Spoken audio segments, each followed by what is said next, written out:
කොහොමද ළමයි? අයිබෝවන් හැමෝටම. ආයිබෝවන් සර්. හරි. අපි එහෙමනම් සූදානම් වෙමු. අද දවසේ අපේ ප්‍රශ්න පත්‍ර පන්තියේ වැඩ කටයුතු ආරම්භ කරන්න. දරුවෝ හැමෝම මේ වෙද්දි සූදානම් වෙලා ඉන්න ඕනේ ප්‍රශ්න පත්‍ර පන්තියේ වැඩ ටික කරන්න. හරි. වීඩියෝස් කවුරුත් ඔන් කරන්න එපා. අපි වීඩියෝ ඔෆ් කරගෙන ඉමු. මම අවශ්‍ය වෙලාවෙදී රේස් හෑන්ඩ් කරන්න කියනවා සමහර ගණන් හරි කට්ටිය. ඒවට අනුව ඔබ ක්‍රියාත්මක වුණා නම් ප්‍රමාණවත් දරුවනේ හොඳ ක්‍රියාශීලීව පන්ති කාමරය ඇතුලේ කටයුතු කරන්න ඕනේ. හරි. එහෙනම් අපි අද දවසේදීත් වැඩ කටයුතු ටික ආරම්භ කරන්නයි යන්නේ දරුවනේ. ඕගලන්ට ටියුට් එකේ අපි ගිය සතියේ පළවෙනි සතියේ වැඩ කටයුතු ටික ආරම්භ කළා. හැමෝලඟම තියෙන්න ඕනේ පේපර් ක්ලාස් බුක් එකක්. පැහැදිලි නේද? කො බලන්න පේපර් ක්ලාස් ටියුට් එකයි බුක් එකයි දෙකම ළඟ තියෙන කට්ටිය අත උස්සන් ටක් ගාලා. සෙනුරිට තියෙනවා සිතුලි නියමයි. අනිත් අය බලමු පේපර් ක්ලාස් බුක් එකක් නැති අය ඉන්නවද කවුරු හරි? නියමයි. හරි. හැමෝලඟම තියෙන්න ඕනේ පේපර් ක්ලාස් බුක් එකයි පේපර් ක්ලාස් ටියුට් එකයි දෙකම. පැහැදිලි නේද? අපි කතා කරන්නේ දෙසැම්බර් මාසෙට අදාළ දෙවෙනි සතියේ ප්‍රශ්න පත්‍ර ටික. හොඳයි. අපි එහෙමනම් ප්‍රශ්න පත්‍ර සාකච්ඡාවට යොමු වෙමු. අපි ප්‍රශ්න පත්‍රේ සාකච්ඡා කරන වෙලාවේදී දරුවන්ට වැඩ තියෙන්නේ CR බුක් එකේ. පැහැදිලි නේද? පේපර් ක්ලාස් ටියුට් එක ළඟ තියාගන්න. නමුත් අපි වැඩේ කරන් යන්නේ කොහෙද? අපේ පේපර් ක්ලාස් CR බුක් එකේ ටියුට් එක ළඟ තියාගන්න හරි වැරදි දාගන්න විතරයි. හරි. එහෙනම් හැමෝම ගන්න පේපර් ක්ලාස් බුක් එක. හරි කමක් නැහැ තිසෙනේ අපි හිමුණුත් අදට පේපර් ක්ලාස් බුක් එකේ ලියාගමු. එතකොට පළවෙනි සතියට අදාළව ඔබ ලියාගත්තේ නැත්නම් ඊට අදාළව අවශ්‍ය පහසුකම් තියාගන්න. එහෙම නැත්නම් දෙවෙනි සතියේ කරලා පළවෙනි සතියේ කළත් ගැටලුවක් නැහැ. හරි එහෙනම් අපි යමු දරුවනේ ගන්න හැමෝම පොත්. මම ස්ක්‍රීන් එක ෂෙයා කරන්නම්. ඒ අතරතුරේදී හරි ස්ක්‍රීන් එක හැමෝටම පැහැදිලි නේද? පැහැදිලි. නියමයි. හැමෝම කතා කරන්න ඕනේ, අහන ප්‍රශ්නවලට උත්තර දෙන්න ඕනේ. ඉක්මනටම වැඩේ ඉස්සරහට ගෙනියන්න ඕනේ. හරි. අපි එහෙනම් වැඩේ පටන් ගමු දරුවෝ. උඩින්ම ලියන්න අපි ඉන්නේ පේපර් ක්ලාස් බුක් එකේ. ඒ කියන්නේ CR පොතේ උඩින්ම ලියන්න ගණිතීය ප්‍රශ්න පත්‍ර පන්තිය. උඩින්ම ලියන්න ගණිතීය ප්‍රශ්න පත්‍ර පන්තිය. ඊට යටින් ජනවාරි මාසය පළමු සතිය නෙමෙයි මෙතෙන්ද දාන්න ඕනේ දෙවන සතිය. පළමු සතිය නෙවෙයි දෙවන සතිය කියලා දාන්න ඕනේ. හරි. ඊට පහලින් ප්‍රශ්න පත්‍ර අංක අද දවසේදී අපි කතා කරන්නේ 4 වෙනි පේපර් එක. දාන්න. ප්‍රශ්න පත්‍ර අංක 4. ප්‍රශ්න පත්‍ර අංක 4. තේමාවල යන්න ඊට පහලින් වම් පැත්තෙන් සංඛ්‍යා තමයි අද දවසේදී අපි කතා කරන පේපර් එක 4 වෙනි පේපර් එක සංඛ්‍යා.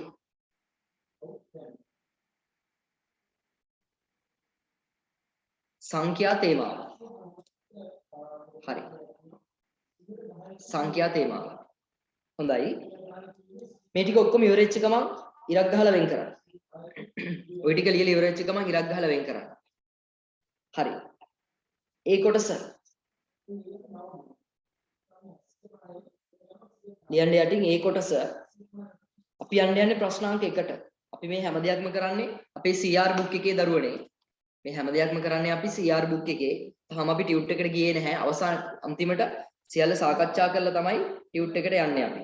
දැන් අන්තිමට දෙවෙනි සතිය කියලා ලියනස ඊළඟට මොකද්ද? දෙවෙනි සතිය කියලා දාන්න ප්‍රශ්න පත්‍ර අංක 4. හරි. අපි ප්‍රශ්නාංක 1ට අවධානය යොමු කරමු. සුළු කරන්න කියලා තියෙනවා දරුවනේ. ලියාගමු.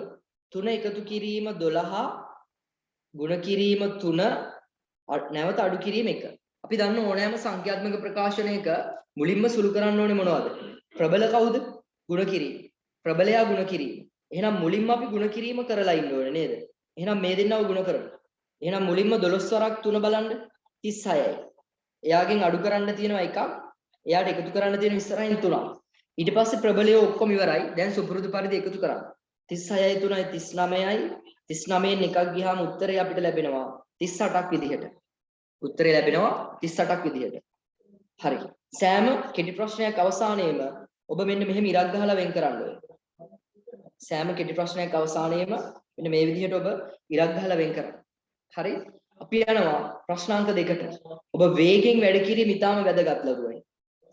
පැහැදිලි නේද? වේගෙන් වැඩ කිරීම ඉතාම වැදගත්. ප්‍රශ්නාංක 2ට අවධානය 4536 යන සංඛ්‍යාව ඉලක්කම් දර්ශකය ලබා ගන්න. 4536 යන සංඛ්‍යාවේ ඉලක්කම් දර්ශකය. මතකයි ඉලක්කම් දර්ශකය ගත්ත හැටි. කාටද මතක?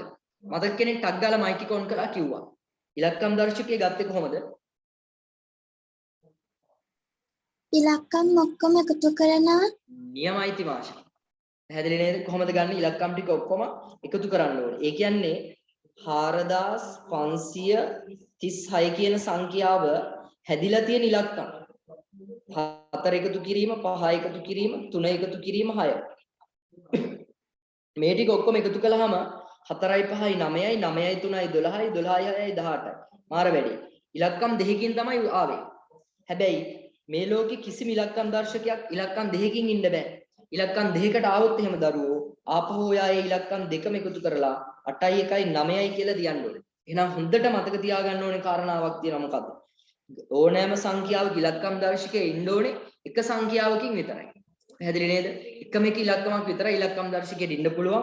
ඉලක්කම් දෙකක් මේ වගේ ආවොත් නැවත ඉලක්කම් ටික එකතු කළා තනි සංඛ්‍යාවක් බවට පත් කරගන්න ඕනේ. ඔන්න ප්‍රශ්න යටින් ලියා ගන්න තරුවක් දාලා ලියා ගන්න ඕන අමතර දැනුමක්. තරුවක් දාලා ලියා ගමු. සෑම සංඛ්‍යාවකම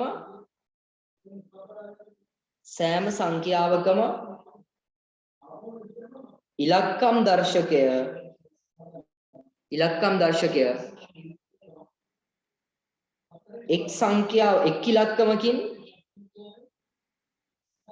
එක් ඉලක්කමකින් දක්වයි. ඔන්න අමතර විෂය කොටසක්. සෑම සංඛ්‍යාවකම ඉලක්කම් දර්ශකය එක් ඉලක්කමකින් දක්වයි. ඔව් මදුවන්ත. මොකද්ද? ආයි කියන්න පුළුවන් සර් වාක්‍ය ගොඩක් ආයි කියන්න. සෑම සංඛ්‍යාවකම ඉලක්කම් දර්ශකය එක් ඉලක්කමකින් දක්වයි. සෑම සංඛ්‍යාවකම ඉලක්කම් දර්ශකය එක් ඉලක්කමකින් දක්වයි. සෑම සංඛ්‍යාවකම ඉලක්කම් දර්ශකය එක් ඉලක්කමකින් දක්වයි. හරිද? මදුවන්ත හරිද?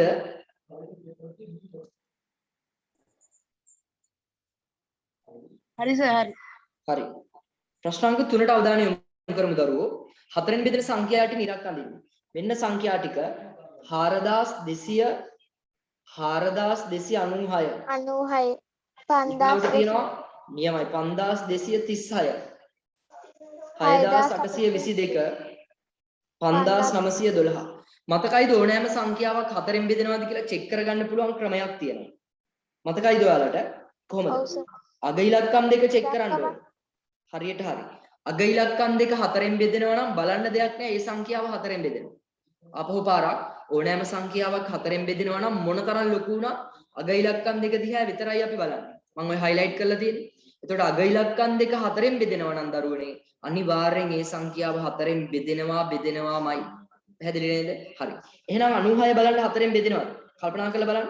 96 4න් බෙදෙනවද? ඔව් 9ට 4න් 2යි 96 4න් බෙදෙනවා.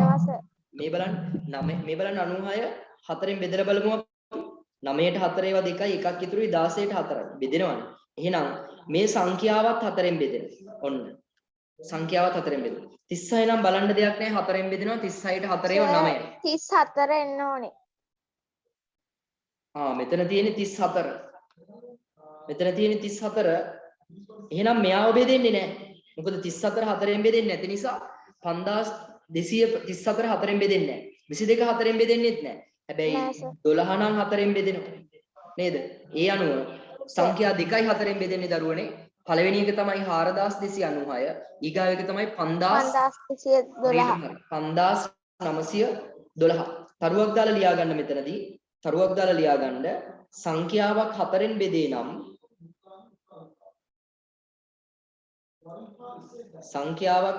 බෙදේ නම් එහි අග ඉලක්කම් දෙක 4න් බෙදේ. ඔන්න නීතිය. යම් සංඛ්‍යාවක් 4න් බෙදේ නම් එහි අග ඉලක්කම් දෙක 4න් බෙදේ. හරි? හරි. අපි යනවා ප්‍රශ්නාංක 4ට. අග ඉලක්කම් දෙක 4න් බෙදේ. යම් සංඛ්‍යාවක් 4න් බෙදේ නම් අග ඉලක්කම් දෙක 4න් බෙදේ. නියමයි දරුවෝ ඊටම ප්‍රබෝධමත්ව තා උද්‍යෝගයෙන් වැඩ කරන බවක් පේනවා. නියමයි. එහෙම තමයි ඉන්න ඕනේ. හරිද සෙනුරි ලියාගත්තද?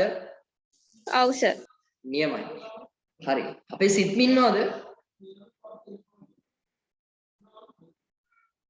සිත්මි විහංග ඉන්නවද? ඔව් සර්.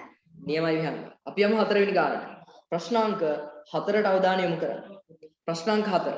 24 වන සංඛ්‍යාවේ සාධක අනුපිළිවෙල ලියන්න. සාධකයක් කියන්නේ යම් සංඛ්‍යාවක් ඉතිරි නැතුව බෙදෙන ඉලක්කම් වලට. ඒ අනුව බලන්න දෙයක් නැහැ 24 එකකින් ඉතිරි නැතුව බෙදෙනවා. දෙකෙනුත් බෙදෙනවා. තුනෙනුත් බෙදෙනවා. හතරෙනුත් බෙදෙනවා. හැබැයි පහෙන් නම් ඉතිරි නැතුව බෙදෙන්නේ නැහැ. හයෙන් බෙදෙනවා. හතෙන් බෙදෙන්නේ නැහැ. අටෙන් බෙදෙනවා. නවයෙන් නැහැ. 10න් බෙදෙන්නේ නැහැ. නැවත 12න් නැවත 24න්.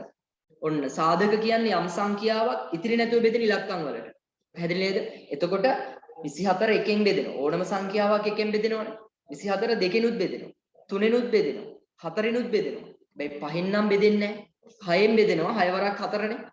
අටෙන් බෙදෙනවා. 8 වරක් 3නේ. 12න් බෙදෙනවා. 12 වරක් 2. 24න් කොහොමද බෙදෙනවා? 24 වරක් 1. පැහැදිලිද? එහෙනම් සාධක තියෙනවා හරියටම කීයද? 1යි 2යි 3යි 4යි 5යි 6යි 7යි 8ක්. සාධක කීයක් තියෙනවද? 8ක් තියෙනවා. සාධක තියෙනවා 8ක්. පැහැදිලි නේද? දාමු අපි ඉරක්. හරි. අපි යනවා කෙටි ප්‍රශ්න 5 වෙනි එකට. 5 වෙනි කෙටි ප්‍රශ්නේ වෙතට අවධානය යොමු කරමු. 12 සහ 20 මහා පොදු සාධකය ලබා ගන්න. 12 සහ 20. මේකෙදී අපිට ඉතාම ජනප්‍රිය ක්‍රමයක් තියෙනවා. 12 සහ 20 මහා පොදු සාධකය ලබා ගන්න පුළුවන්. සියලුම සාධක අපිට ලියලා ගන්න පුළුවන් නේද? ඒ අනුව 12 සාධක ටික ලියමු අපි. 12 සාධක. කවුරු හරි ළමෙක් ටක් ගාලා මයික් ඔන් කරලා කියන්න බෑනේ 12 සාධක. එකෙන් බෙදෙනවා, දෙකෙන් බෙදෙනවා, තුනෙන් බෙදෙනවා. 6න් බෙදෙනවා. හරියට හරි. 4න් බෙදෙනවා, 6න් බෙදෙනවා, 12න් බෙදෙනවා. 20 සාධකයක් කියමු සෙනුරි ටක් ගාලා. 1 1 2 2 4 4 10 10 10 20. හරි. දැන් මෙතනින් හොයාගන්න ඕනේ මහා පොදු සාධකය. මහා වෙන්නත් ඕනේ, මේ දෙන්න ළඟට පොදු වෙන්නත් ඕනේ, සාධකයක් වෙන්නත් ඕනේ. කවුද කියන්න බලන්න? එක නම් වැඩක් නැහැ. දෙක දෙන්න ළඟ මෙන්න ඊට වඩා ලොකු එක්කෙනෙක් ඉන්නද? ඔව් 4 ඉන්නවා. 4ට වඩා ලොකු එක්කෙනෙක් නැහැ. එහෙනම් අපි අන්නේ අදාළ සාධකයට දානවා බිත්තරයක්. ඔන්න බිත්තරයක් ගන්නවා. ඒ අනුව අපිට දරුවනේ මහා පොදු සාධකය ලියන්න පුළුවන් කීයද?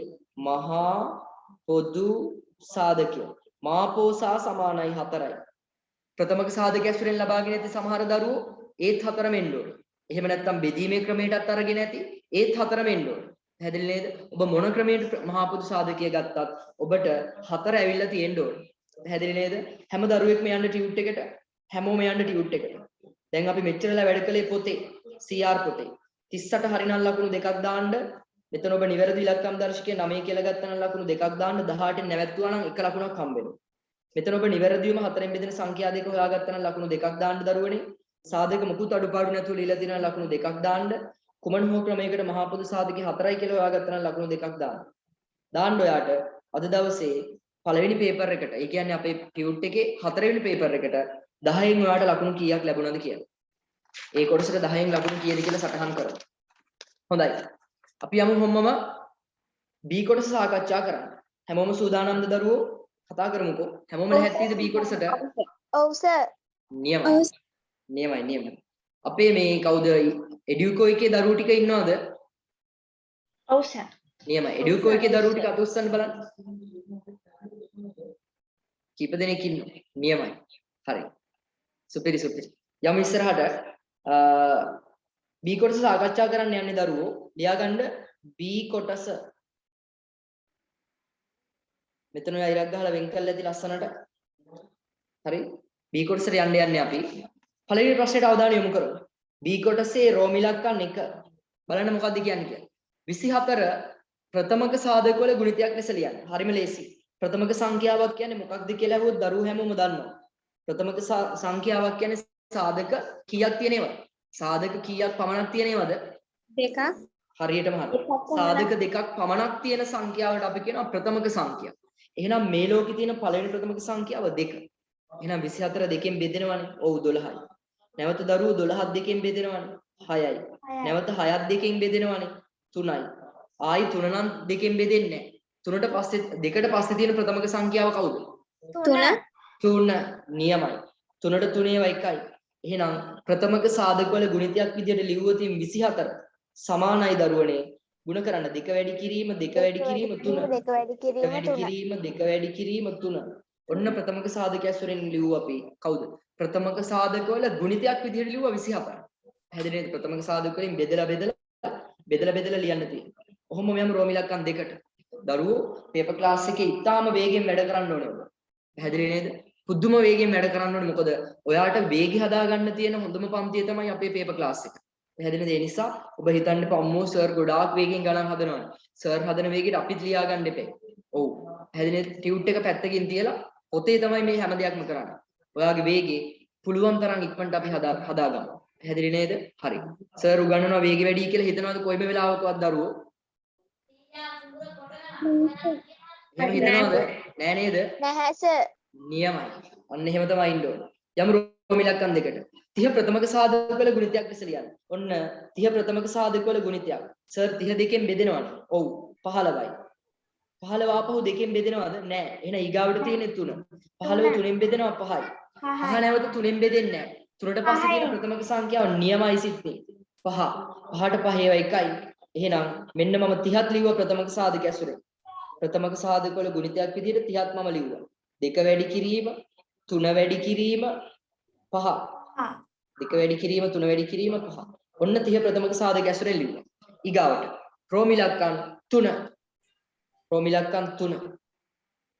ඉහත ලියන ලද 24 සහ 30 ප්‍රථමක සාධක උපයෝගී කරගනිමින් 24 හා 30 මහා පොදු සාධකයේ ගන්නලු හරි අපි ගමු ඔන්න බලන්න 24 සහ 30 මහා පොදු සාධකය එතකොට දැන් ඔයා මහන්සි වෙලා හොයාගෙන තියෙනවා ප්‍රථමක සාධක වල ගුණිතය එතකොට අපිට මේ කියන්නේ ප්‍රථමක සාධක වල ගුණිතයක් ඇසුරෙන් මෙයාගේ මහා පොදු සාධකය ගන්න කියලා.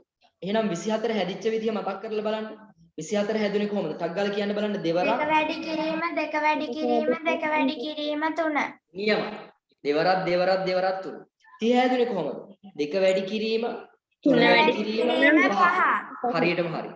ඊට පස්සේ අපි මේ හැමෝටම පිරිච්ච අයට බිත්තරයක් දාන්න ඕනේ. අන්න පැහැදිලි නේද? ඔන්න මම දාන්න යන්නේ බිත්තරයක්. බලන්න. මේකට අපි කියනවා බිත්තර ක්‍රම. මේ බලන්න දෙකේ ඉලක්කම දෙන්න ළඟම ඉන්නවා. බැලුවා දැම්ම බිත්තරයක්. ඊගාවට දෙවෙනි දෙකේ ඉලක්කම දෙන්න ළඟම නැහැනේ. තුන්වෙනි දෙකේ ඉලක්කම මෙයක් දෙන්න ළඟම නැහැනේ. හැබැයි මාර වැඩි. තුන නම් දෙන්න ළඟම ඉන්නවා. මෙන්න ඉන්නවා ටික හැඩ බිත්තරයක් දාන්න ඕනේ. 5 මෙයා ළඟ විතරමයි ඉන්නේ. 5 24 ළඟ නැහැ. එහෙනම් පිරිච්ච අයට විතරක් බිත්තරේ දාලා ඒ බිත්තර වැඩි කරන්න ළමයි.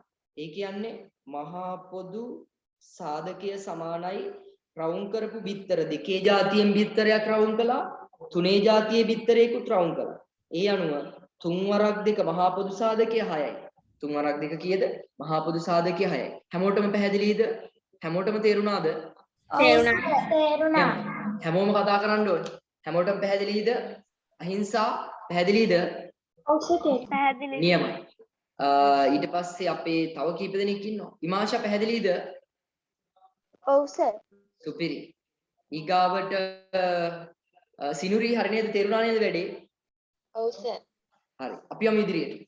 රෝමිලක්කම් 4ට අවධානය යොමු කරන්නයි යන්නේ. රෝමිලක්කම් 4. ඔබ දැන් මේ අපි මේ ලියන්නේ සර් ලියන හැම දෙයක්ම ලියන්නේ කොහෙද? ටියුට් එකේ නෙවෙයි ලියන්නේ පොතේ. 24 සහ 30 යන සංඛ්‍යාවල කුඩා පොදු ගුණාකාරය. කුඩා පොදු ගුණාකාරය හොයන්න කිව්ව ගමන් අපේ දරුවෝ ටක් ගාලා මතක් වෙන්නේ කෙටි බෙදීමේ ක්‍රමය. 15ට බෙදලා හදන්න. ඔව් ඒක තමයි ලේසිම ක්‍රමය. පැහැදිලි නේද? අපිට ක්‍රමයක් කියලා නැහැනේ. එහෙනම් අපිට ලේසි ක්‍රමයට යන්න පුළුවන්. දෙන්නවම දෙකෙන් බෙදෙනවා. 24 දෙකෙන් බෙදුවාම 12යි 30 දෙකෙන් බෙදුනහම 15යි. නැවතත් දෙකෙන් බෙදෙනවා. මෙයා 6යි මෙයා බෙදෙන්නේ නැහැ. දෙකෙන් බෙදලා ඉමු ඉස්සල්ලාම. තවත් දෙකෙන් බෙදෙන අය ඉන්නවා. බෙදමු එනවා. 3යි 15යි. දැන් නම් දෙකෙන් බෙදෙන අය නැහැ. ඊගාවට බෙදන්න වෙන්නේ 3ෙන්. එහෙනම් 3ෙන් බෙදමු. 3ට 3 1යි 15ට 3 ඒවා 5යි. ඊගාවට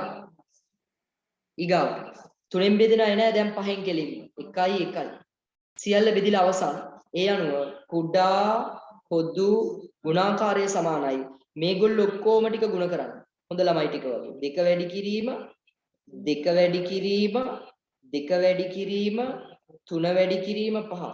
කුඩා කිව්වට මෙයා කුඩා නෑ. මෙයා මහා තඩි උත්තරයක් එන්නේ. මේ බලන්න.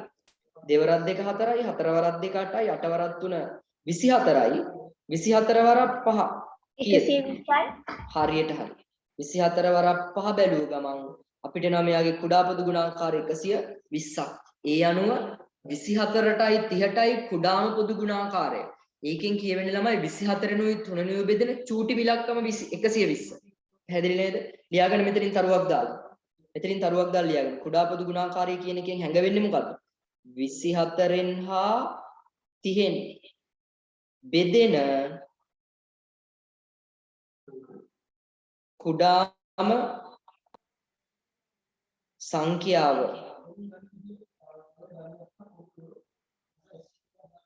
120 වේ. පැහැදිලිනේ? 24න් සහ 30න් බෙදෙන කුඩාම සංඛ්‍යාව 120. පැහැදිලි නේද? මෙතනින් මේ අපි ගත්තේ ඒක. කුඩා පොදු ගුණාකාරය කියන්නේ මෙතන ඉන්න කුඩා පොදු ගුණාකාරය හොයන්න පාවිච්චි කරන හැම සංඛ්‍යාවෙන්ම බෙදෙන චූටි මෙක් කියන්නේ 120. පැහැදිලි නේද? හරි. ඔහොමම අපි යමු ප්‍රෝමිලක්කන් 5ට.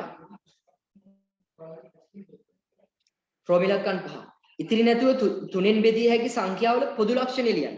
ඉතිරි නැතිව 3න් බෙදෙන සංඛ්‍යාවක පොදු ලක්ෂණය මොකක්ද කියලා අහනවා. හොඳ දරුවෝ ටික වගේ මතකෙක් කෙනෙක් කියන්නකො බලන්න. අග ඉලක්කම් 3 6 9 වෙන්න. අග ඉලක්කම 3 6 9ද? නෑ නෑ නෑ. ඔන්න පටල ගත්තා. ඔන්න ලියාගන්න. ඉතිරි නැතිව 3න් බෙදෙන සංඛ්‍යාවක් වෙන්න නම් දරුවෝ තියෙන්න ඕන එකම ලක්ෂණය තමයි අග ඉලක්කම 3 6 9 නෙමෙයි. ඉලක්කම් දර්ශකය ලියාගන්න. ඉලක්කම් දර්ශකය 3 6 හෝ 9 විය යුතුය. ඔන්න ලක්ෂණය. අග ඉලක්කම නෙවෙයි ඉලක්කම් දර්ශකය තමයි 3 6 9 වෙන්න ඕන. ඉලක්කම් ටික ඔක්කොම එකතු කළාම එන උත්තරේ 3 6 9 වෙන්න ඕන. අපි ඉලක්කම් දර්ශකය ගත්තේ කෙටි ප්‍රශ්නවලදී. සංඛ්‍යාවක් හැදිලා ඉන්න ඉලක්කම් ටික ඔක්කොම එකතු කළාම එක්ක 3 එක්ක 9 එක්ක 6 ඔය කියන දේවල් ටික ආවොතින් අපිට පුළුවන් මොනවද කරන්නද? අනිවාර්යෙන් ඒක ඉතිරි නැතුව 3න් බෙදෙනවා කියලා හිතන්න පුළුවන්. බෙදන්න නැතුව කියන්න පුළුවන්. පැහැදිලි නේද? හරි. යන්න ටියුට් එකට හැමෝම ලකුණු දාගමු දරුවෝ. ටියුට් එකට යන්න හැමෝම ලකුණු සටහන් කරගමු. ඔබ නිවැරදිව මෙන්න මේ විදිහට සාධක ඇසුරෙන් ලියලා තිබුණා නම් ඔයාලට ලකුණු 2ක් හම්බ වෙනවා. 30 ප්‍රථමක සාධක ඇසුරෙන් ලියලා තිබ්බනම් ලකුණු 2යි. ප්‍රථමක සාධක ඇසුරෙන් මහා පොදු සාධකය හොයලා තිබ්බනම් ඔයාලට ලකුණු 2ක් තියෙනවා. වෙන කිසිම ක්‍රමයකට හොයලා තිබ්බට ලකුණු හම්බෙන්නේ නැහැ. සියලුම සාධක ලියලා බෙදීමේ ක්‍රමය ඇසුරෙන්. මොකද මේකේ පැහැදිලිව කියනවා. ඉහත ලියන ලද 24 සහ 30 ප්‍රථමක සාධක. එහෙනම් ප්‍රථමක සාධක ප්‍රයෝගී කරගෙන තමයි හදලා තියෙන්නේ. වෙන මොනවා තිබුණත් ලකුණු ලැබෙන්නේ නැහැ. මෙතන 120 හොයාගත්තා නම් ලකුණු 2යි. මෙන්න මේ ලක්ෂණ ඔයා නිවැරදිව ලියුවා නම් ලකුණු 2ක් ලැබෙනවා. හැබැයි වැරදිලා excuse me sir. ඔව් දිල්මි. අන්තිම එකේ සර් අහලා තියෙන පොදු ලක්ෂණ ලියන්න සර්. එතකොට අපිට දැන් ඔය එක්සැම්පල් එකට වඩා තව ඒවා තියෙනවද සර්? තව මොකද්ද ගන්න පුළුවන්? තියෙනවද සර් එහෙම තව? නෑ මේක විතරයි තියෙන්නේ. යම් සංඛ්‍යාවක් ඉතිරි නැතුව 3න් බෙදෙනවා නම් එකම ලක්ෂණයයි ඒ සංඛ්‍යාවට තියෙන්නේ. ඉලක්කම් දර්ශකයේ 3 6 9 වෙන එක විතරයි. මේ ලක්ෂණය කියලා අහන්නේ මොකද දන්නවද? නීතිය අහන්නේ නීතිය. යම් සංඛ්‍යාවක් ඉතිරි නැතුව 3න් බෙදෙනවා නම් ඒක ගන්න තියෙන නීතිය. පැහැදිලි නේද? තේරුණාද දිල්මි? වෙන ලක්ෂණ මොකුත් නැහැ මේක විතරයි තියෙන්නේ. right sir thank you sir. හරි. 10න් කීයද කියලා දාමු. නේද? ඊට පස්සේ ඔයාලට මේ පේපර් එකේ මුල් පිටුවේ තියෙනවා දරුවනේ ඒ කොටසට 10න් කීයද කියලා දාන්න පුළුවන්. ඊගාවට B කොටසට ඔයාලට 10න් කීයද කියලා එතනම දාන්න පුළුවන්. මුල් පිටුවේ තියෙන්නේ පේපර් එක පටන් ගන්න තැන. ඒ දෙන්නගෙම එකතුව ගන්න අරගෙන ගන්න 20න් ඔයාලට ලකුණු කීයද කියලා ඊට පස්සේ ආව 5න් වැඩි කරලා ගන්න 100ට percentage එක ඔයාලට අද දවසේ පේපර් එකට කීයද කියලා. එතකොට 20න් 18යි නම් නියමයි. ආසින්සනාට තියෙනවා 100න් 100ක්. very good. පැහැදිලි නේද? ඊගාවට ඔබට 20න් 18යි නම් 100න් 90යි. 19යි නම් 95යි. 5න් වැඩි කරලා ගන්න ඕනේ. මේ තියෙන්නේ 5න් වැඩි කරලා. හරිනේ? නියමයි. දිල්මි හේරත් නියමයි. ලකුණු 100න් 100ක් තියෙනවා. හොඳයි. අපි යමු ඉදිරියට. හැමෝටම පළවෙනි ප්‍රශ්න පත්‍රය පැහැදිලිද හොඳටම? සුපිරියට තේරුණාද? අනේ කතා කරන්න කොහොමද ළමයි ටික වගේ. හොඳටම තේරුණාද? ඔව් සර්. සුපිරි. නියමයි. හරි. අපි යමු එහෙමනම් ඉදිරියට. අපි යනවා අද දවසේ දෙවෙනි ප්‍රශ්න පත්‍රය සාකච්ඡා කරන්න. ඒ කියන්නේ අපේ ටියුට් එකේ පස්වෙනි පේපර් එක. යන්න අලුත්ම පිටුවකට. හැමෝම යන්න අලුත්ම පිටුවකට. අලුත් පිටුවකට යන්න. ඉස්සෙල්ලා විදිහටම ලියන්න උඩින් ගණිතීය ප්‍රශ්න පත්‍ර පන්තිය ජනවාරි මාසය මෙතන දෙවන සතිය. දෙවන සතිය. පොතේ ලියන්නේ මේ හැම දෙයක්. හරි. ප්‍රශ්න පත්‍ර අංක 5. යටින් ලියන්න ප්‍රශ්න පත්‍ර අංක 5. තේමාව මේ වම් පැත්තේ කෙරවලෙන් ලියන්න. මිනුම් තේමාව. මිනුම් තේමාව. මිනුම් තේමාව. හරි. මේ ටික ඔක්කොම ඉවරෙච්ච දරුවෝ දාන්න යටින් ඉරක්. දිගට ඉරක් ගහලා වෙන් කරන්න. යටින් ලියන්න ඒ කොටස. ඒ කොටස. ඒ කොටස. හරි. ලැහැත්තිද දරුවෝ? සූදානම්ද හැමෝම? ඔව් සර්. නියමයි. සාකච්ඡාව මෙහෙවන්න මම ලැහැත්ති. පටන් ගමු එහෙමනම්. පොතේ තමයි අපි දැන් මේ වැඩ ටික කරන් යන්නේ. හැම දරුවෙක්ම පොතේ වැඩ ටික කරන් යනවා ලස්සනට බොහොම අපූර්වවට. ප්‍රශ්නාංක 1. සීනි පැකට් 2ක බර ග්‍රෑම් 250ක් වේ. එවැනි පැකට් 20ක බර කිලෝග්‍රෑම් වලින් දක්වන්න. ඔන්න වැඩි. එහෙනම් පැකට් 20ක බර කිලෝග්‍රෑම් වලින්. ඒ අනුව අපිට පුළුවන් පැකට් 20ක බර ඉස්සෙල්ලාම ග්‍රෑම් වලින් හොයාගන්න. පැකට් 20ක බර. එක පැකට් එකක් 250යිනේ. එහෙනම් පැකට් 20ක බලන්න 250 20ෙන් වැඩි කරන්න. එතකොට 20 බෝලේ පිටිපස්සට දැම්මම 2500යි 2500ව දෙකක් 5000යි. හැබැයි ග්‍රෑම්. හැබැයි ඉල්ලන්නේ අපෙන් කිලෝග්‍රෑම් වල. එහෙනම් හොඳ ළමයි ටික වගේ මට කියන්නේ ග්‍රෑම් 5000යි කියන්නේ කිලෝග්‍රෑම් කීයද? 5යි. හරියටම හරි. ග්‍රෑම් 5000 කියන්නේ කිලෝග්‍රෑම් 5යි. හැමෝගෙම මේ උත්තරේ නිවැරදි පිළිතුර වශයෙන් ඇවිල්ලා ඇති අනිවාර්යයෙන්. කෙටි ප්‍රශ්නයක් ඉවර වෙනකොටම ඉරක් ගහලා වෙන් කරන්න පුරුදු වෙන්න. යමු ඉස්සරහට. ප්‍රශ්නාංක 2. ප්‍රශ්නාංක 2. ප්‍රශ්නාංක 2. සංයුක්ත රූපයේ වර්ගඵලය ලබා ගන්න. හරි. බලමු මම රූප සටහන ඉක්මනට වැඳ ගන්නම්. ඔබටත් මගෙත් එක්කම අඳින්න පුළුවන්. වෙලා යනවා වගේ නම් රූප සටහන අඳින්න අවශ්‍ය ඉඩ ප්‍රමාණය තියමු අපි. මෙන්න රූප සටහන මෙහෙම තියෙනවා. හරි. මේ පාදයට මේ පාදයේ සමානයි දරුවෝ මෙතන සෙන්ටිමීටර් 8යි කියලා දීලා තියෙනවා. හරි. ඊගාවට මෙතන සෙන්ටිමීටර් 30යි කියලා දීලා තියෙනවා. ඊගාවට උඩ සෙන්ටිමීටර් 10යි කියලා දීලා තියෙනවා. මේ පැත්ත සෙන්ටිමීටර් 25යි කියලා දීලා තියෙනවා. හරියට හරි. ඊගාවට අපිට කියනවා මෙයාගේ වර්ගඵලය ගන්න කියලා. වර්ගඵලය ගන්න කලින් මට සිද්ධ වෙනවා මේ රූපය මෙන්න මෙහෙම වෙන් කරගන්න. එතකොට සමහර දරුවෝ මේ පැත්තෙන් වෙන් කරලා ඇති කමක් නැහැ. කොහොම වේවා ඔබ වෙන් කරලා තියෙනවා. ඒ අනුව මෙතන රූප දෙකක් තියෙනවා. එකක් තමයි මේ ඍජු කෝණාශ්‍රය. අනිත් එක තමයි දරුවෝ මෙන්න මේ ඍජු කෝණාශ්‍රය. හරි. එහෙනම් මෙයාගේ වර්ගඵලය හොයන්න නම් මෙන්න මේ ඍජු කෝණාශ්‍රය වර්ගඵලයට මෙන්න මෙයාගේ වර්ගඵලයන් දෙක මොනව කරන්න ඕනද? එකතු කරන්න ඕන. මම මේ දෙන්නට නම් දෙකක් දානවා මෙයා A මෙයා B කියලා. හරි? ඒ අනුව මට මෙයාගේ වර්ගඵලය හොයන්න නම් දරුවනේ A ගේ වර්ගඵලයට එකතු කරන්න ඕනේ B ගේ වර්ගඵලය. බලන්න මම ලස්සන ක්‍රමවේදයක් පාවිච්චි කරා. එකපාර හොයමු හරි. A ගේ වර්ගඵලය ගන්න නම් දිග වැඩි කිරීම පළල. 30 වැඩි කිරීම 10ට එකතු කරන්න ඕනේ B ගේ වර්ගඵලය. B ගේ වර්ගඵලය පරිස්සමෙන් හොයා ගන්න ඕනේ. මෙන්න මෙතන ඉඳන් මෙතනට දිග කාටද කියන්න පුළුවන්? සර් මෙන්න මෙතන ඉඳන් මෙතනටම නම් 25යි. මෙතන ඉඳන් මෙතනට උඩ තියනවා 10යි. එහෙනම් මෙතනටත් 10යි. එහෙනම් මේ චුට්ටට විතරක් ඉතුරු වෙනවා දරුවෝ කීයද? 25න් 10ක් ගියාම සෙන්ටිමීටර් 15. සෙන්ටිමීටර කීයක් ඉතුරු වෙනවද? 15ක් ඉතුරු වෙනවා. මේ පැත්ත කීයද? සර් මෙතන 8යි නම් මෙතනත් 8යි. ඒ අනුව B කොටසේ වර්ගඵලය 15 වරක් 8. මෙන්න මේක ගත්ත හැටි පැහැදිලි වෙච්ච ළමයි අත උස්සන්න. B කොටසේ වර්ගඵලය ලබා ගැනීමට 15 වරක් 8 කියන එක ආපු හැටි තේරුණාය අත උස්සන්න. 25න් 10ක් අඩු කරා මෙන්න මෙතන 10ක් වුණා. මේ බලන්න දරුවෝ මෙතන ඉඳන් මෙතනට 10යි. ඇයි ඒ? උඩ කොටසම තමයි මෙතනක් තියෙන්නේ. මෙතන ඉඳන් මෙතනටම 25යිනේ. එහෙනම් මේ 10 ගියාම මෙතනට 15ක් ඉතුරු වෙනවා. පැහැදිලි නේද? නියමයි. තේරිච්ච නැති කට්ටියක් ඉන්නවද මන්ද? අත උස්සමු හැම තේරිච්ච කට්ටිය අත උස්සන්න. නියමයි. තාම අත උස්සමින් ඉන්නේ කට්ටියනේ. හරි. නියමයි. හරි. සුපිරි. ඒ අනුව අපි සුළු කරලා ගමු. දරුවෝ 30 වරක් 10 300යි. 15 වරක් 8 120යි. මේ දෙන්න එකතු කරපු ගමන් වර්ගඵලය 420යි කියලා ගන්න. සර් මම වෙන වෙනම නෙහෙව්වේ කමක් නැද්ද? කමක් නැහැ. ඒ මුලින්ම එක්කෙනෙක් හොයලා ඊගාවට තව එක්කෙනෙක් හොයලා ඒ දෙන්නම එකතු කරලා සංයුක්ත රූපේ වර්ගඵලය ගත්තා. එහෙමත් කමක් නැහැ පියවර තුනට. අපි හැදුවේ එකපාර. පැහැදිලි නේද? මෙතන තියෙන සෙන්ටිමීටර් එහෙනම් වර්ගඵලය නම් අනිවාර්යෙන් දරුවන්ට ඇවිල්ලා තියෙන වර්ග සෙන්ටිමීටර් 420යි. වර්ග සෙන්ටිමීටර් 420ක් ඇවිල්ලා තියෙනවා. නියමයි. අපි යනවා ජයග්‍රාහී ලෙස ප්‍රශ්නාංක 3ට. දෙවෙනි පේපර් එකේ ප්‍රශ්නාංක 3ට අවධානය යොමු කරමු. හරි. ප්‍රශ්නාංක 3ට අවධානය යොමු කරමු. මොනවා හරි අපහැදිලි තැනක් තියෙනවා නම් ෂණිකව සර්ගෙන් අහන්න ඕනේ. පැහැදිලි නේද? ප්‍රශ්නාංක 3. සුළු කරන්න. කිලෝමීටරුයි මීටරුයි අතර හැප්පෙන්න තියෙන්නේ. මම මේක ලියා ගන්නවා මෙහෙම. කිලෝමීටර් සහ මීටර්. කිලෝමීටර් 2යි මීටර් 38ට එකතු කරන්න. Kilometre 3යි metre 79. 79ක් එකතු කරන්න කියනවා. හරි. මෙන්න දරුවෝ එකතු කරමු එහෙනම්. සාමාන්‍යයෙන් මීටර් පැත්තේ උපරිම තියෙන්න පුළුවන් 999ක් දක්වා. ඕක මතකේ තියාගන්න ඕනේ. මීටර් පැත්තේ තියෙන්න පුළුවන් 999ක් දක්වා. මොකද 1000යි කුට්ටි හැදිච්ච ගමන් කිලෝමීටරයක් කියලා එහා පැත්තට යනවා. 1000යි කුට්ටියක් හැදිච්ච ගමන් කිලෝමීටරයක් කියලා යනවා. එහෙනම් ওই මතකෙන් ලස්සනට වැඩි පටන් ගන්න. ඔයාලව අන්දන්න තමයි මේ ගාන දීලා තියෙන්නේ.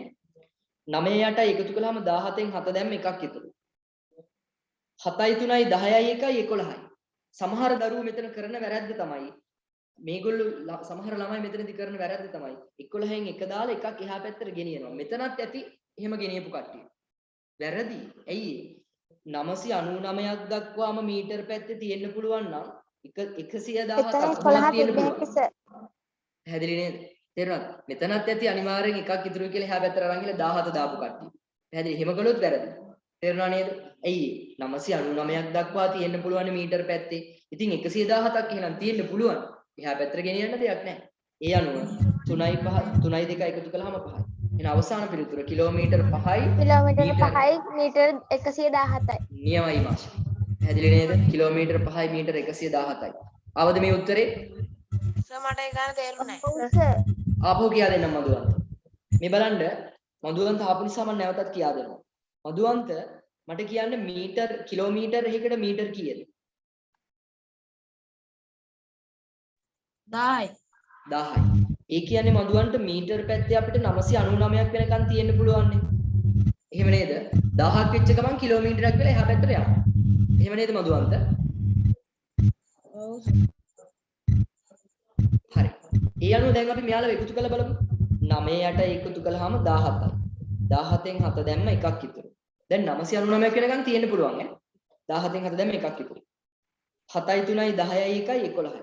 ඉතින් හරිනේ. 999ක් වෙනකන් තියෙන්න පුළුවන් අවස්ථාවේ 117ක් මීටර පැත්තේ තියෙන්න බැයිද? පුළුවන්. පැහැදිලිද මధుවන්ත?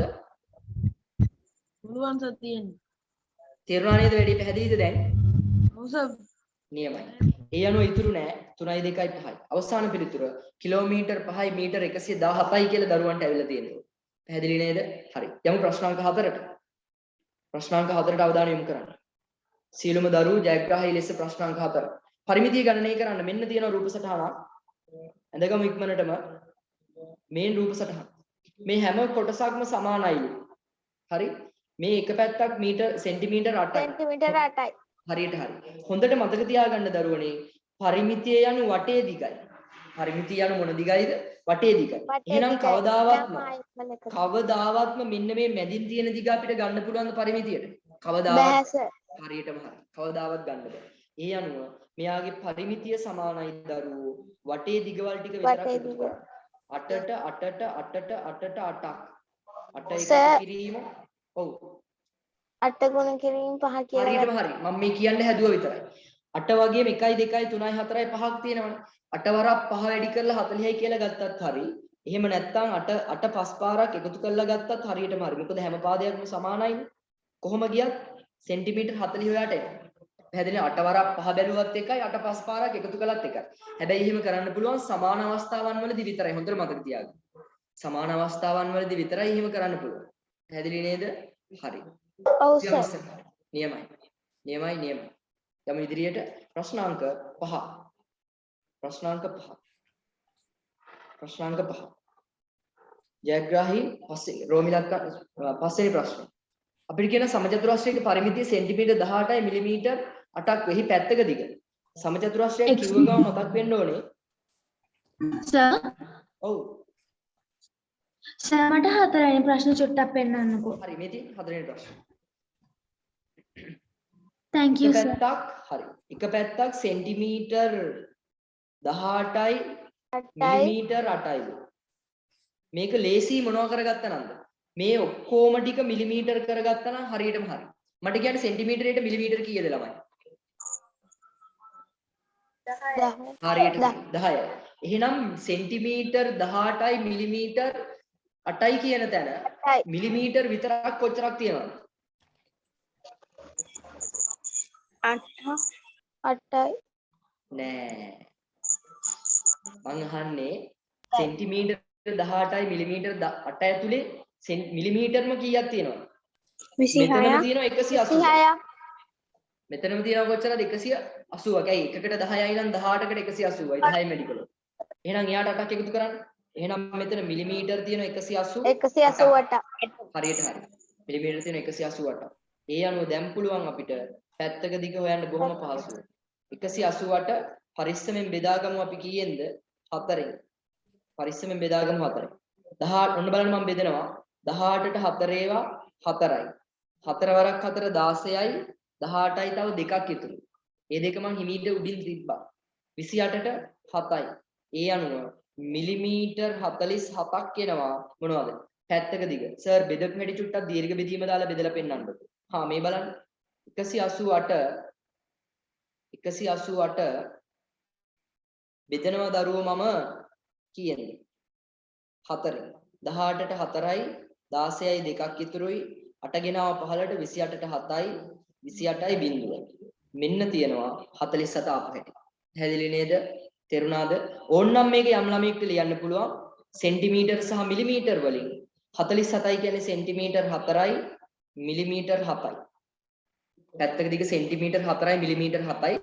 නමුත් ඔබ මිලිමීටර් 47යි කියලා තිබුණොත් සම්පූර්ණ ලකුණු ලැබෙනවා. පැහැදිලිද? සිනුරි තේරුණාද? නියමයි. හරි. අපි යමු ඉස්සරහට. කෙටි ප්‍රශ්න පහම ඉවරයි. ගන්න හැමෝම රතු පෑන යන්න ටියුට් එකට ලකුණු සටහන් කරගමු අපි ඉක්මනටම. ප්‍රශ්නාංක 1 කිලෝග්‍රෑම් 5යි කියලා හොයාගත්තා නම් ලකුණු 2යි. මෙතන ඔයා වර්ගඵලයේ කොටස් 3කට හෝ හොයලා 420යි කියලා හොයාගත්තා නම් ලකුණු 2යි. මෙතනටත් ලකුණු 2යි. 40 හොයාගත්තා නම් ලකුණු 2යි. 1 මිලිමීටර් 47යි. එහෙම නැත්නම් සෙන්ටිමීටර් 4යි මිලිමීටර් 7යි කියලා හොයාගත්තා නම් ලකුණු 2යි.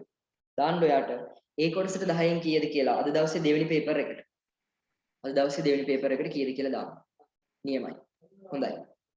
සූදානම්ද? B කොටසට යන්නයි යන්නේ. හැමෝම ලකුණු සටහන් කරගත්තද? ඔව් සර්. නියමයි. හරි. හරි නේද හැමෝම? හරි සර්. හරි සර්. සිතුලි හරිද?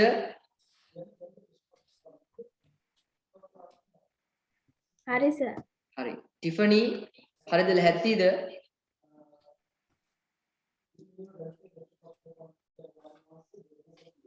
ඔව් සර්. හරි නියමයි. අපි යමු ඉස්සරහට. අපි යනවා B කොටස සාකච්ඡා කරන්න. ලියාගමු හැමෝම B කොටස. දෙවෙනි පේපර් එකේ B කොටස සාකච්ඡා කරන්න යන්නේ දරුවෝ. හරි බලමු අපි. මුලින්ම කියනවා ක්‍රිස්තු වර්ෂ 1815 වර්ෂ අයත් වන්නේ ඔන්න වැඩි. A කොටසේ ඉන්නේ අපි. B ගේ A. එයාගේ රෝමි ඉලක්කම් 1. නේද? අපි චුට්ටක් ඕන ලියාගමු. ක්‍රිස්තු වර්ෂ 815. ක්‍රිස්තු වර්ෂ 1815. හරියට හරි. මුලින්ම අහනවා අපෙන් කීවෙනි දශකයටද කියලා. ගිය සතියේත් අපි කතා කළා කීවෙනි දශකයටද. ඔව් සර්. හරියට අග ඉලක්කම කපලා මේ ඒකට කලින් ඉලක්කමට එකක් එකතු දශකය කියන්නේ ළමයි. දශකය කියන්නේ අවුරුදු 10ක කාල පරිච්ඡේදයනේ. එතකොට ඔයා දැනන් ඉන්න ඕනේ දශකය කියන්නේ අවුරුදු 10යි නම් 10ට බෝල 1යි. එහෙමයි අපි මතක තියාගන්න. 10ට බෝල 1යි. එහෙනම් අගින් එක ඉලක්කමක් වහලා පේන්න තියෙන කෙනාට එකක් එකතු කරන්න. ආපහු පාරක් කියනවා දශකය කියන්නේ අවුරුදු 10ක් 10ට බෝල 1යි. එහෙනම් අගින් එක ඉලක්කමක් වහලා පේන්න ඉන්න කෙනාට එකක් එකතු කරන්න. වහපු ඉලක්කම තමයි මම highlight කරලා තියෙන්නේ. ඒ අනුව දරුවෝ පේන්න ඉන්නේ 181. එකක් එකතු කරපු ගමන් 182 වෙනි දශකය. 182යි. 182 නියමයි අහිංස. ඔන්න දෙවෙනි එක. සියවස. කීවෙනි සියවසද කියලා අහනවා. ඒකට කලින් තියෙන ඉලක්කම කපලා හරියට. සියවස කියද්දී අවුරුදු 100යි.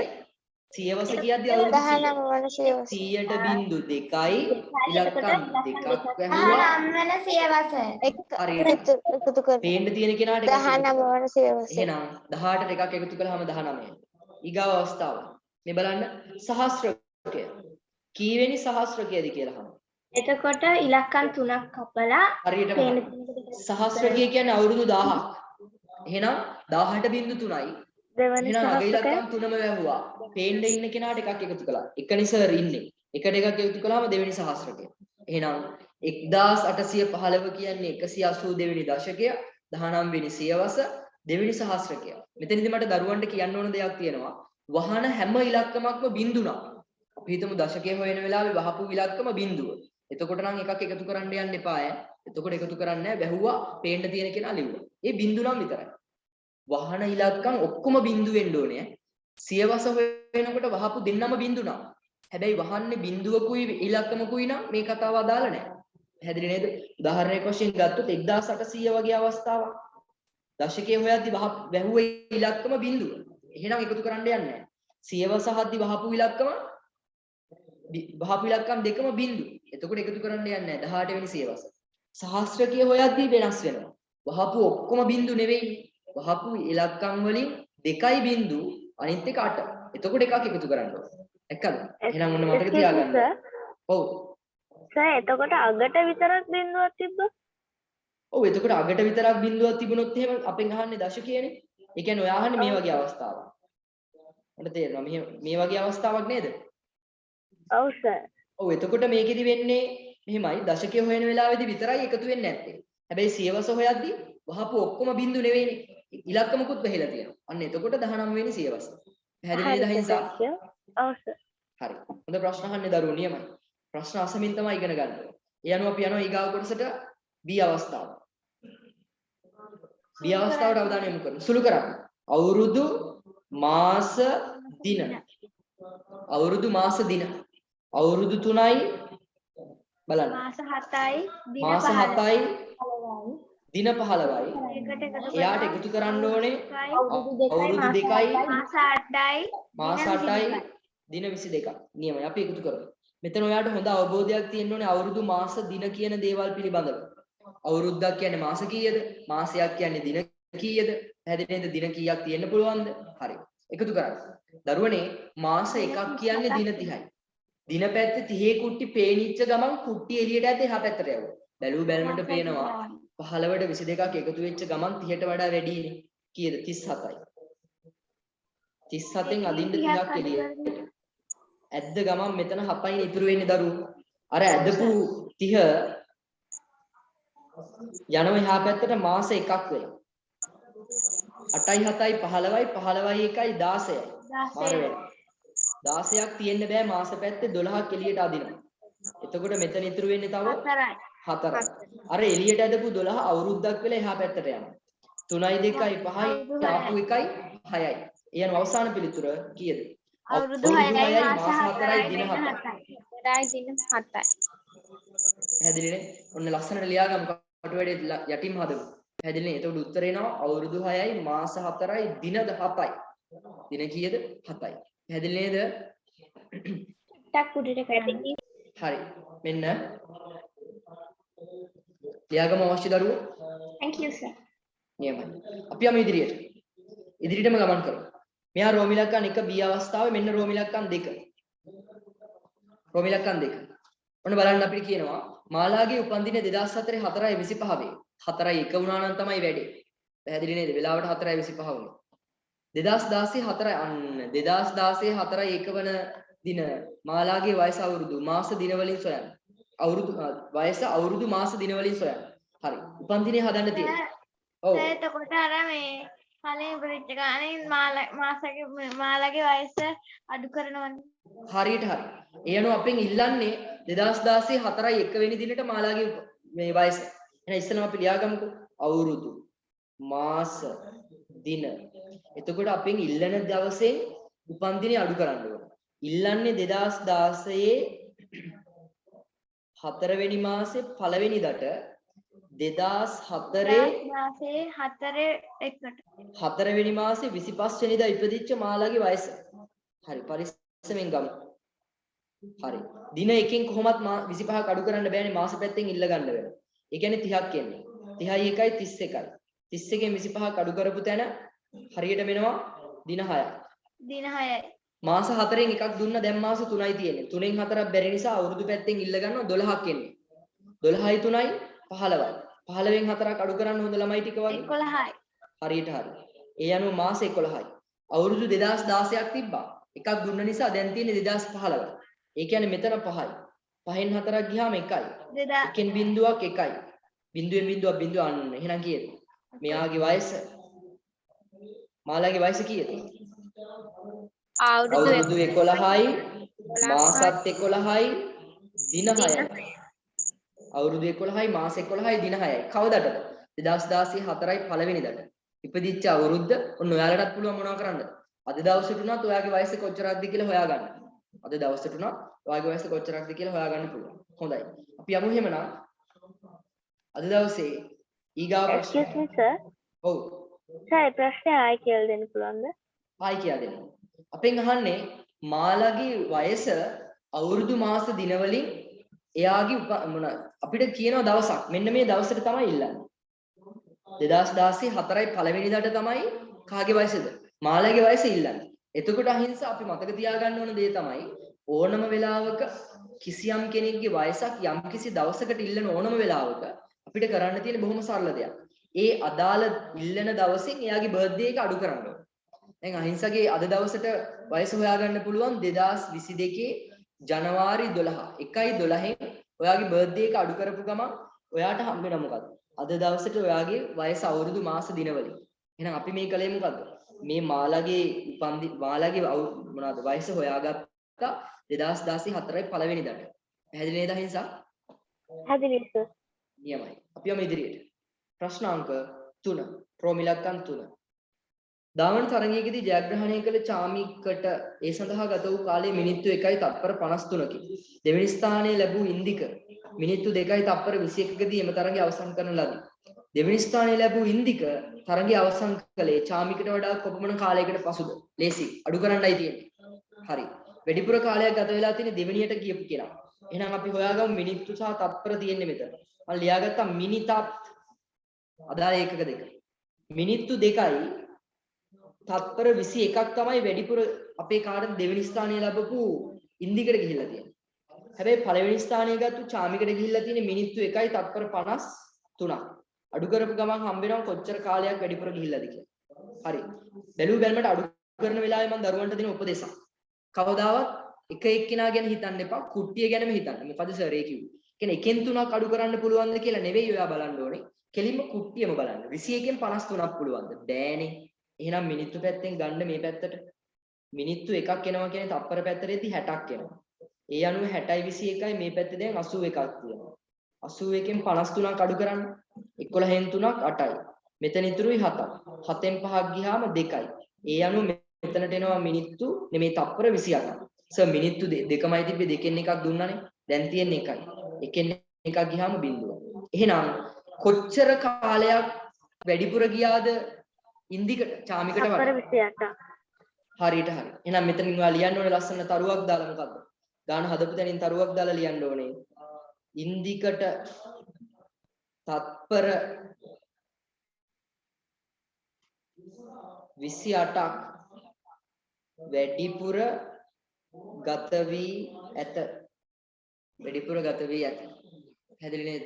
එහෙම නැත්නම් ඉන්දික තත්පර 28කට පසුව තරඟය අවසන් කර ඇත. නේද? හරි. ඔහොමම ලකුණු දාගමු දරුවෝ. යන්න ටියුට් එකට හැමෝම ලකුණු සටහන් කරගමු. මෙන්න මෙතන ඔයා නිවැරදිව හොයාගත්තා නම් සියලුම දේවල් ටික ලකුණු 3යි. දශකයේ සියවස සහස්‍රකයේ හොයාගත්තා නම් ලකුණු 3යි. මෙන්න මෙතන නිවැරදිව අවුරුදු මාස දින සුළු කිරීම නිවැරදිව කරා නම් ඔයාට හම්බ වෙනවා ලකුණු 1ක්. හරි? මෙන්න මෙතන ඔයා නිවැරදිව වයස අවුරුදු මාස දින වලින් හොයාගත්තා නම් ලකුණු 3යි. අවසාන වශයෙන් ඔයා කොච්චර කාලයක් වැඩිපුර ගියාද කියලා හේවන ලකුණු 3යි. දාන්න ඔයා අද දවසේ දෙවෙනි පේපර් එකට B කොටසේ 10න් ලකුණු කීයද කියලා. එතකොට ලැබුණේ 3යි 1යි 3යි 3. 3යි 1යි 3යි 3. නියමයි. CNC ඇවිල්ලා තියෙන දරුවන්ට. ගොඩක් සතුටුයි ආඩම්බරයි. නියමයි. අපි යමු ඉදිරියට. අද දවසේ තුන්වෙනි පේපර් එක සාකච්ඡා කරන්නයි සූදානම් වෙන්නේ. හරි. හැමෝම යමු ඉදිරියට. හැමෝම සූදානම්ද? පළවෙනි පිටුවටත් ලකුණු දාන්න දරුවෝ. හැමෝම පළවෙනි පිටුවටත් ලකුණු සටහන් කරන්න. ඒවට වෙලාව යනවා වගේ නම් වෙලාව යන්න විදිහක් නැහැ මොකද මමත් දානවනේ නේද? දෙන්නගෙම ලකුණු එකතු කරලා ගන්න 20න් ඔයාලට කීයද කියලා. ඒ ලකුණු ටික 5න් වැඩි කරලා ගන්න ඔයාලට අද දවසේ 100න් ලකුණු කීයද කියලා. මේ 100න් ලකුණු ගන්න තමයි දාන්න තියෙන්නේ කොහෙටද? වෙබ්සයිට් එකට. ඇක්ටිව් වෙච්ච ගමන් ලකුණු ටික දාගෙන යන්න. හොඳයි. අපි එහෙනම් ජයග්‍රහයි ලෙස අද දවසේ අන්තිම පේපර් එකේ සාකච්ඡාව මෙහෙවන්නයි සූදානම් වෙන්නේ. යන්න දරුවෝ හැමෝම අලුත්ම පිටුවකට. යන්න ආපහු CR පොතට මාරු වෙමු අපි. CR පොතට මාරු වෙලා හැමෝම ලියන්න හොඳ දරුවෝ ටික වගේ උඩින්ම ගණිතීය ප්‍රශ්න පත්‍ර පන්තිය. අලුත් පිටුවකින් ලියන්නේ භාගවල ලියන්නේ නැහැ. ගණිතීය ප්‍රශ්න පත්‍ර පන්තිය. ජනවාරි මාසය පළමු සතිය නෙවෙයි දරුවෝ දෙවන සතිය. පළමු සතිය නෙවෙයි දෙවන සතිය. හරි. ප්‍රශ්න පත්‍ර අංක 6. අද දවසේ අපි 6 වෙනි ප්‍රශ්න පත්‍රයේදී සාකච්ඡා කරන්නේ දරුවනේ ජ්‍යාමිතිය තේමාව. ලියන්න වම් පැත්තෙන්. ජ්‍යාමිතිය තේමාව. වම් පැත්තෙන් කෙරවලේ ලියන්න ජ්‍යාමිතිය තේමාව. මේ ටික ඔක්කොම ඉවරෙච්ච දරුවෝ ගහන්න යටින් ඉරක්. ගහන්න යටින් ඉරක්. නියමයි. අපි යමු ඉදිරියට. දාන්න ඒ කොටස. ඒ කොටස. ලස්සනට. හොඳයි. ප්‍රශ්නාංක 1ට අවධානය යොමු කරමු. දරුවෝ සූදානම්ද සාකච්ඡාවට? කතා කරමු. සූදානම්ද හැමෝම? ඔව් සර්. අයියෝ කීප දෙනයි සූදානම් සර්. හැමෝම ලැහැත්තිද? කතා කරමුකෝ අනේ. සූදානම් සර්. නියමයි. අන්න එහෙම කතා කරන්න ඕනේ. නියමයි. සුපිරි. එහෙනම් ප්‍රශ්නාංක 1ට අවධානය යොමු කරමු. බලන්න දරුවෝ. මෙහි දැක්වෙන AB රේඛාවට සමාන්තරව අද අපේ මේ කවුද මේ විහංග නැද්ද? වගේ. ඉන්නවා සර්. විහංග නෙවෙයි අපේ කවුද මේ පශිමි. හරි. අනිත් විහංග අපේ 20 එකේ ඉන්නේ. මට නමත් හරියට මතක. විහංග තමයි. හරි. අද නෑ වගේ. නැත්තම් වෙනද කතා කරමු. යමු ඉස්සරහට. බලමු අපි. මෙහි දැක්වෙන AB රේඛාවට සමාන්තර රේඛාවක් යන PQ ලෙස නම් කරා. රේඛා පොඩක් ඇද වෙලා වගේ තියෙන්නේ දරුවෝ. මම චුට්ටක් ඒ හැඩයට වැද ගන්නම්. මෙන්න මෙහෙම තියෙන්නේ. හරි? එතකොට මෙයාගේ නම AB. ඔයාලට විහිද චතුරස්‍රය පාවිච්චි කරලා අඳින්න පුළුවන් ලස්සනට මේක. එහෙම නැත්නම් පොඩි කපටි ක්‍රමයකුත් තියෙනවා. සමාන දුර ප්‍රමාණයන් දෙකක් ගන්න මෙහෙම. මේ හැඩයටම සමාන දුර ප්‍රමාණයන් දෙකක් අඩි රූලෙන් මැනලා මාක් කරගන්න. මෙතනිනුත් මාක් කරගන්න. ඒ දුර මාක් කරලා ඉවර වෙලා ඒ රේඛා දෙක ගානට ඔන්නම යා කරන්න. පැහැදිලිනේ? හරියටම සමාන්තර බව දාන්න ඕන ඔයා රේඛාවක් ඇඳලා පස්සේ. මෙයාගේ නම P, මෙයාගේ නම Q. එතකොට විහිද චතුරස්‍රය පාවිච්චි කරලා ඇඳපු දරුවෝත් ඇති මෙතන. සර් කරපු ක්‍රමයට පොඩ්ඩක් සරලව උත්තරේ ලියපු දරුවෝත් ඇති. කාට වුණත් කොහොම වුණත් සියලුම ලකුණු ලැබෙනවා. පැහැදිලි නේද?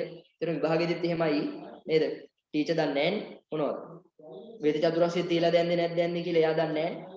කොහොම ගියත් අපිට ලස්සනට උත්තරේ සමාන්තරව ඇඳලා තිබුණා නම් ගානට ඩොට් දෙකක් තියලා වුණා ලකුණු ලැබෙනවා. හරි? හොඳයි. ප්‍රශ්නාංක 2ට අවධානය යොමු කරමු. ප්‍රශ්නාංක 2.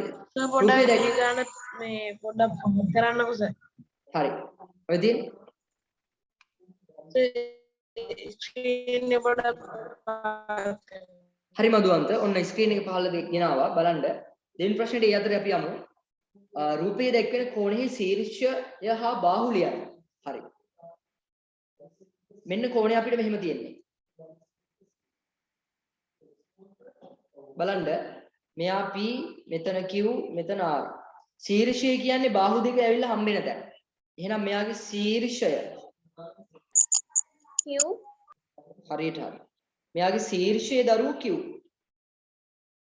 බාහු දෙකක් තියෙන ඕනම කෝණයකට. එකක් තමයි මෙයා PQ බාහුව අනිත් එක තමයි RQ බාහුව. එකක් PQ මාරුණාට කමක් නැහැ QP කියලා. අනිත් එක තමයි QR මාරුණාට කමක් නැහැ RQ කියලා. හරි. මේවට අපි කියනවා කෝණ. ඕනම කෝණයකට ශීර්ෂයක් සහ බාහු දෙකක් තියෙනවා දරුවෝ මතක තියාගන්න. ශීර්ෂයක් සහ බාහු දෙකක් තියෙන ඕනම කෝණයකට. හරි. මේ කෝණේ නම ඇහුවනම් ඔන්න අමතර දෙයක්. කෝණේ නම ඇහුවනම් අපිට ලියා ගන්න පුළුවන් වෙන ඕන ශීර්ෂය මැදට දාලා අනිත් කට්ටිය ඊගාව පැතිවලට දාලා ලියා ගන්න පුළුවන්. මොකද්ද? P Q R කෝණ ලකුණ. හැදෙන්නේ නේද? මොනනම් කෝණේ නමක් අවශ්‍ය නම් ලියා ගන්න පුළුවන් අපිට. යමු ප්‍රශ්නාංක 3ට. ප්‍රශ්නාංක 3ට අවධානය. ප්‍රශ්නාංක 3. මෙත්ම ඉන්නවද අපේ? ඉක්ම හිටියනේ ක්ලාස් එකේ මුලදී. හරි. බලමු අපි ප්‍රශ්නාංක 3ට අවදානම්. මෙහි දැක්වෙන ටෙස්ලාකරණය කිනම් වර්ගයේ ටෙස්ලාකරණයක්. ටෙස්ලාකරණ දෙකයිනේ. ශුද්ධ ටෙස්ලාකරණ කියන්නේ එකම තල රූපයක් විතරක් පාවිච්චි කරලා තියෙනවා. හරියටම හරි. අර්ධ ශුද්ධ ටෙස්ලාකරණ කියන්නේ තල රූප දෙක තුනක් පාවිච්චි කරලා තියෙනවා. මේකේ තියෙනවා ත්‍රිකෝණ තියෙනවා, ඍජුකෝණාශ්‍ර තියෙනවා. එහෙනම් තල රූප දෙකයි. ඒ අනුව මෙයා මොන ටෙස්ලාකරණයක්ද? ඔයා ලියලා තියෙන්න ඕනේ අර්ධ ශුද්ධ ටෙස්ලාකරණයක්. අර්ධ ශුද්ධ ටෙස්ලාකරණයකි. ඇයි ශුද්ධ වෙන්න නම් එකම එක තල රූපයේ තියෙන්න පුළුවන්. අර්ධ ශුද්ධ නම් මොනවාද? තල රූප දෙකක් හෝ කිහිපයක් සම්බන්ධ වෙන්න ඕනේ. ඔව් මෙයාගේ තියෙනවා ත්‍රිකෝණිකුයි ඍජුකෝණාශ්‍රිකුයි. ත්‍රිකෝණයි ඍජුකෝණාශ්‍රයි. එහෙනම් මෙයා අර්ධ ශුද්ධ. ශුද්ධ නම් කෙලින්ම තනි රූපයක් විතරයි තියෙන්නේ. තනි හැඩ රූප තනි තල රූපයක් විතරයි. හොඳයි යමු ඉදිරියට අපි. ප්‍රශ්නාංක 4ට අවධානය යොමු කරන්න දරුවෝ හොඳ ළමයි ටික වගේ. බලන්න පහත ත්‍රිකෝණයේ ලකුණු කර ඇති දත් අණුවේ කිනම් වර්ගයේ ත්‍රිකෝණය. මෙන්න ත්‍රිකෝණේ ලකුණු කරලා තියෙනවා මෙහෙම. පාද දෙකකට විතරක් සමාන බව දාලා තියෙනවා. එහෙනම් මෙයා මොන පාදද? සම දෙකක් ද්විපාද. දෙකයි නම් ද්විනේ ළමයි නේද? එහෙනම් මෙයා මොන ත්‍රිකෝණයක්ද ළමයි? ලියන්න. සම ද්විපාද ත්‍රිකෝණයකි. මට කියන්නේ එක පාදයක්වත් සමාන නැත්නම් මොකද්ද ත්‍රිකෝණය? වර්ගය. විෂම පාද. හරියට හරි විෂම පාද. පාද තුනම දිගින් සමානයි නම් මොකද්ද නම? සමපාද. සමපාද. නියමයි. හැමෝම කතා කරන්න ඕනේ. පාද දෙකක් විතරයි නම් දෙකයි නම් ද්වි. දෙකක් සම නිසා සම ද්වි පාද ත්‍රිකෝණ. ඔන්න ඔහොමයි මතක තියාගන්න. නියමයි. යමු ප්‍රශ්නාංක 5ට. කෙටි ප්‍රශ්න 5. කෙටි ප්‍රශ්න 5. රූප සටහන ඇසුරෙන් පිළිතුරු සපයන්න. හරි? මෙය බහුවස්ත්‍රයක් වන අතර මම රූපේ පොඩ්ඩක් අඳින්නම් ඕගොල්ලොත් අඳින්න. මෙන්න රූප සටහන. හරි. මෙතන තියෙනවා A, මෙතන තියෙනවා B, මෙතන තියෙනවා C, මෙතන තියෙනවා D, මෙතන E. ඔන්න ඔහම තියෙනවා. බලන්න. මෙය බහුවස්ත්‍රයක් වන අතර. මේක මොන බහුවස්ත්‍රයක්ද ළමයි? සවිදි වෙන්න බෑ කොහොමත්. සවිදි බහුවස්ත්‍රයක් වෙන්න බෑ. මෙයා මොන බහුවස්ත්‍රයක්ද? මේ මම විශේෂ පාද දෙකක් අඳිනවා. මොන බහුවස්ත්‍රයක්ද? අවතල බහුවස්ත්‍රය. ඇයි එක ශීර්ෂයක් හෝ කොහෙටද? බහුවස්ත්‍රයේ තුරට නෙලා ඇතනම් ඒවා අවතල බහුවස්ත්‍ර. එහෙනම් පළවෙනි ස්ථානට එන්න ඕනේ අවතල බහුවස්ත්‍රයක් කියලා. අවතල කියලා එන්න ඕනේ. හරි? පළවෙනි ස්ථානට එන්න ඕනේ අවතල කියලා. ඇයි එක ශීර්ෂයක් හරි බහුවස්ත්‍රයේ තුලට ගිහිල්ලා තියෙනවා නම් ඒවා අවතල. සියලුම ශීර්ෂ එළිය නම් ඒවා මොනවද? සියලුම ශීර්ෂ එළිය නම් ඒවා උත්තල. නියමයි. මෙහි සුළු කෝණ තියනවලු කීපයක්. සුළු කෝණ තමයි මෙව්වා. මෙන්න මම මාක් කරන්නේ. D සුළු කෝණයක් E සුළු කෝණයක් එච්චරයි. එහෙනම් ඔයා හිස්තැන පිරවිලා තියෙන්න ඕනේ කොහමද? දෙකක් තියෙනවනේ. සුළු කෝණ දෙකක් ඇත. නේද? සුළු කෝණ කීයක් ඇතිද? දෙකක් ඇත. එහෙම නැත්නම් ඔය අකුරු ලියලා තිබ්බත් හරි. සුළු කෝණ D හා E කියලා සමහර දරුවෝ හිස්තැනට D හා E කියලා ලියලා ඇති. ඒත් සම්පූර්ණ ලකුණු ලබා දෙනවා මෙතනදී. එක්ක මෙහි සුළු කෝණ දෙකක් ඇත. එහෙම නැත්නම් මෙහි සුළු කෝණ D හා E ඇත. කොහොමත් එකයි. සම්පූර්ණ ලකුණු ලැබෙනවා. හරි. ජයග්‍රහයි ලෙස අපි තුන්වෙනි පේපර් එකේ මොනවද? කෙටි ප්‍රශ්න පහම සාකච්ඡා කරලා අවසන් යන්න හැමෝම ටියුට් එකට ලකුණු දාගමු අපි ඉක්මනටම. මෙයා නිවැරදිව ඇඳලා තිබුණා නම් ඔයාට ලකුණු දෙකක් ලැබෙනවා. බාහු ශීර්ෂ නිවැරදිව ලකුණු කරා නම් ලකුණු 2යි. අර්ධ ශුද්ධ ටෙස්ලාකරණයක් නම් ලකුණු 2යි. සමද්විපාද ත්‍රිකෝණයක් කියලා හොයාගත්තා නම් ලකුණු 2යි. ඔයා නිවැරදිව ස්ථන් දෙක පිරියව නම් ලකුණු 2යි. ඒ කොටසට 10න් කීයද? දාන්න තියෙනවා. ඒ කොටසට 10න් කීයද? හරි.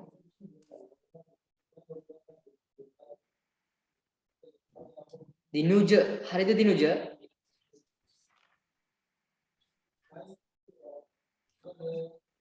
දිනුජ කියලා යාළුවෙක් ඉන්නවා.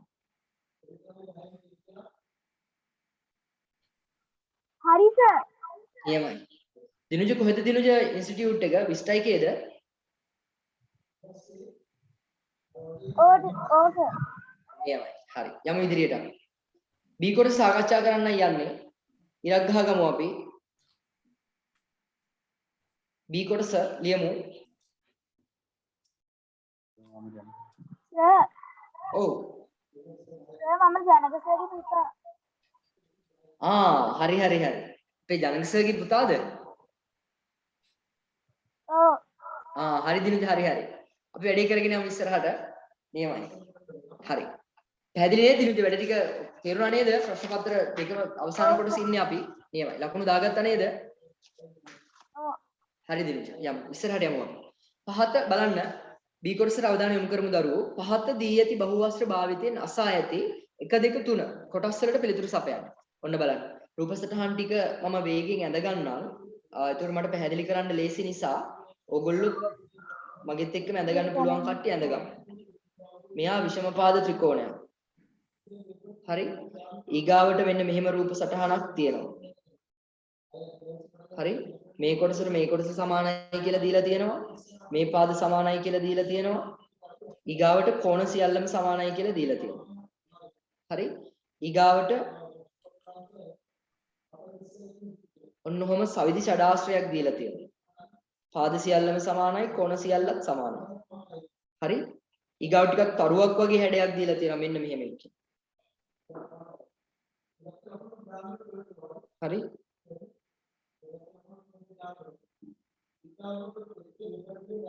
ඔන්නෝම තියෙනවා. මේ හැඩේම නෑ චුට්ටක් මම පැහැදිලි කරගන්න ලේසි වෙන්න ඕන නිසා මම ඇඳගත්ත මට පුළුවන් විදිහට. හරි? හරි. අවසාන ඊගාවට තියෙනවා සමචතුරස්‍රය. මේවා සමානයි. Excuse me sir. ඔව්. සර් ඔය ටික අපිත් අද ගන්න ඕනේද? ඔව් ඕගොල්ලෝත් ඇඳගන්න. අදින්න ගොඩාක් වෙලා යනවා වගේ නම් පන්ති ඉවරනාට පස්සේ එමින් අදින්න. හරි සර්. හරි. පුළුවන් කට්ටිය මගෙත් එක්කම අදින්න. සර් කටුවට ඇදගත්තට කමක් නැහැ නේ? කටුවට ඇඳගත්තට කමක් නැහැ. හැබැයි පස්සේ මගලා ලස්සනට අදින්න. හරි සර්. හරි. ඒ නිසා හොඳම දේ තමයි මොකද්ද? හොඳටම අදිමු ටිකකින් අවශ්‍ය ප්‍රමාණය තියාගන්න. ප්‍රෝමිලක්කන් එක. මම පැහැදිලි කරන්න ඕන නිසා කටුවට ඇඳගත්තා. බලන්න දරුවෝ අවතල බහුවස්ත්‍ර දෙකක් නම් කරා. අවතලයි කියන්නේ එක ශීර්ෂයක් හරි බහුවස්ත්‍රය ඇතුළට ගිහිල්ලා නම් අවතලයි. ඒ අනුව මෙතන අවතල බහුවස්ත්‍ර තියෙනවා මෙන්න මෙයා අවතලයි. 1යි මෙයා අවතලයි 2යි. එහෙනම් මෙයාලගේ නම් තමයි අවතල බහුවස්ත්‍ර. හරියට හරි. අවතල බහුවස්ත්‍ර දෙකක් තියෙනවා. එකක් තමයි B හා අනිත් එක්කෙනා තමයි D. B හා D. හරි? B හා D. ඔහොම යම් රෝම ඉලක්කම් දෙකට. සවිදි බහුවස්ත්‍ර තුනක්. සවිදි බහුවස්ත්‍ර. සවිදි කියන්නේ පාද සමාන වෙන්න ඕනේ, කෝණ සමාන වෙන්න ඕනේ. තුන් දෙනෙක් ඉල්ලනවා. බැලු බැලමට C නම් සවිදි. මෙන්න මම රතු පාටින් highlight කරන්න. හරියට හරි. C සවිදි, ඊගාවට E සවිදි, F සවිදි. හරියට හරි. එහෙනම් පහළට ලියමු අපි. C කියන්නේ සවිදි බහුවස්ත්‍රයක්. E කියන්නේ සවිදි බහුවස්ත්‍රයක්. F කියන්නේ සවිදි බහුවස්ත්‍රයක්. ඔන්න සවිදි බහුවස්ත්‍ර තුන. හරි? ප්‍රෝමිලක්කම් 3. පහත ත්‍රිකෝණ පාදාණු කුමන වර්ගයට අයත්ද කියලා අහනවා. පළවෙනි එක්කෙනාගේ පාද දෙකයි සමාන. ඒ නිසා මේවට අපි කියනවා සම ද්විපාද ත්‍රිකෝණ. නේද? ඊගාව එක්කෙනාගේ පාද තුනම සමානයි. මේවට අපි කියනවා සමපාද ත්‍රිකෝණ. ඊගාව එක්කෙනාගේ එක පාදයක්වත් සමාන නැහැ, කිසි කමකට නැහැ මේවා. විෂම පාද. මේවා හරි විෂමයි. ඒ නිසා අපි මේගොල්ලන්ට කියනවා විෂම පාද ත්‍රිකෝණ. මේවා මොන ත්‍රිකෝණද? විෂම පාද ත්‍රිකෝණ. එහෙනම් උත්තර තුන පළවෙනි එක සමද්විපාද, ඊගාව එක සමපාද, ඊගාව එක විෂම පාද ත්‍රිකෝණ කියලා ඔයාලට උත්තර ටික ඇවිල්ලා තියෙනවා. හොඳයි. ඔහොම යමු අපි B අවස්ථාවට. B අවස්ථාව. අරේ සෙන්ටිමීටර 5යි 2.5ක් වෙන වෘත්තයක් අඳින්න. හොඳයි. ඔයගොල්ලෝ හරියටම කව කඩුවට සෙන්ටිමීටර 2.5ක් තරම් වෘත්තයක් ඇඳලා තියෙන්න ඕන. මං ඇඳලා. හරි? ඊගාවට. එම වෘත්තය මත කේන්ද්‍රය O ලෙස නම් කරන්න. කව කඩුවේ තුඩ වැඩිච්ච තැන O කියලා නම් කරන්න දරුවෝ. කව කඩුවේ තුඩ පොඩ්ඩක් තදට වැදිලා ඇති වාගේ. කොහෙද? පොතේ වැදිලා ඇති. එතනට දාන්න ඕනේ O කියලා. O ඒ අරයක් වෙන අරයක් අඳින්න. එහෙනම් ඔයා මෙතනින් අඩුවල තියලා ඔන්න ඔහම ඇඳලා A කියලා දාන්න. O ඒ අරය ඇඳලා. නේද? විස්කම්භයක් ඇඳ PQ ලෙස නම් කරන්න. මේ පැත්තට විස්කම්භය කියන්නේ කේන්ද්‍රය හරහා වෘත්තයේ දෙපැත්තටම යන්න ඕනේ. මේ පරිධියට මේ වෘත්තය මත මෙන්න මෙහෙම යන්න ඕනේ. මෙයාගේ නම PQ කියලා නම් කරන්න. ඔන්න ලස්සනයි. පැහැදිලි නේද? සියලුම ලකුණු ඔබට ලැබෙනවා. ඔහොම යන්න දරුවෝ ටියුට් එකට අපි ලකුණු සටහන් කරගමු ඉක්මනටම. ලකුණු මෙන්න මෙහෙමයි ලැබෙන්නේ දරුවෝ. ඔයාට හම්බෙනවා මෙතනට ලකුණු දෙකක්. මෙන්න මේ සවිදි බහුවස්ත්‍ර තුන ලියවන ලකුණු 3යි 5යි. ඊගාවට මෙතන හම්බෙන ඔයාට මේ තුන් දෙනා ලියවන ලකුණු 3ක්. අවසානයේ මෙන්න මෙයාව හරියට ඇඳන ලකුණු 2ක්. දාන්න ඔයාට අද දවසේ පේපර් එකට 10න් කීයක් ලැබුණාද කියලා. දාන්න පේපර් එකේ මුල ඒ කොටසට 10න් කීයද? ඔව් සිත්මි. චුට්ටක් උඩට දාන්න. හරි. මෙන්න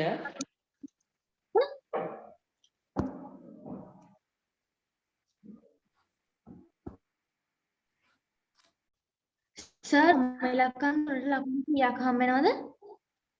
රෝම ඉලක්කම් 3ට හම්බෙන්නේ ලකුණු 3යි. ත්‍රිකෝණ 3ට එකකට එක ගානේ. හරිද? හරි සර්. නියමයි. හරි. ඒත් එක්කම ඔයාලට පළවෙනි පිටුවේ තියෙන අද සතිය පටන් ගත්ත පිටුව. සතිය පටන් ගත්තම පිටුවේ තියෙන තේමාව ලියන්න නේද? සංඛ්‍යා තේමාවට ඔයාලට ලකුණු කීයද?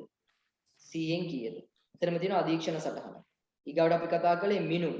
මිනුම් වලට ලකුණු කීයද? ලකුණු ගාන දැම්මා අධීක්ෂණ සටහන. අම්මා හෝ තාත්තා හෝ එහෙම නැත්නම් ඔයාටම දාගන්න පුළුවන්. අවසානික ජ්‍යාමිතිය. ලකුණු කීයද? ලකුණු ගාන දැම්මා අධීක්ෂණ සටහන දැම්මා. ටක් ගාලා පළවෙනි පිටුව සම්පූර්ණ කරන්න හොඳ යාළුවෝ ටික වගේ. හරි. මොකද කියන්නේ?